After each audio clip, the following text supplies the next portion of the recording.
So I'm going to be signing a national emergency. I could do the wall over a longer period of time. I didn't need to do this. But he did, and now President Donald Trump will have to go through the courts to build his signature border wall, which could put U.S. taxpayers as much as $23 billion in the hole. President Trump got it right when he said he didn't have to do this. Mr. President, you shouldn't do this.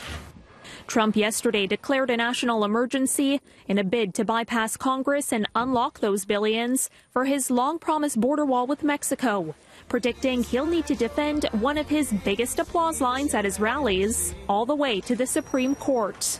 He's depending on what he hopes is a conservative Supreme Court that will back his political play to be able to do this. We will use every argument that's put before us through this frivolous declaration to ensure that we protect not just the people but the laws.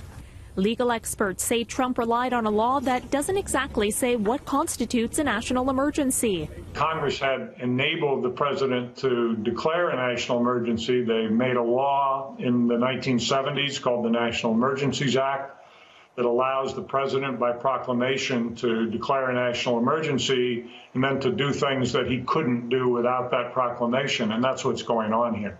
And that broad discretion could make it hard to persuade the courts that the president's signature on the declaration exceeds his authority in declaring a border emergency. Let me just ask you this. What do you say to your critics who say that you are creating a national emergency, that you're concocting a national emergency here in order to get your wall because you couldn't get it through other ways? Moms, what do you think? Do you think I'm creating something? Ask these incredible women who lost their daughters and their sons. This declaration of emergency is based on distorted narratives and distorted facts about the border. But remember this? I didn't need to do this. That ad-libbing could also be a gift to lawyers preparing to challenge the move. If it ends up in court, and it more than likely will end up in court, a judge could say, this doesn't sound like he's reacting in a time of emergency. It sounds like it's just something that is his pet project that he wants to get done on his schedule.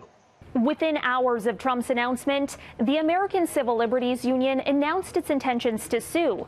And then later, the watchdog group Public Citizen said it filed a suit urging the D.C. courts to stop Trump from using his declaration to build his border wall.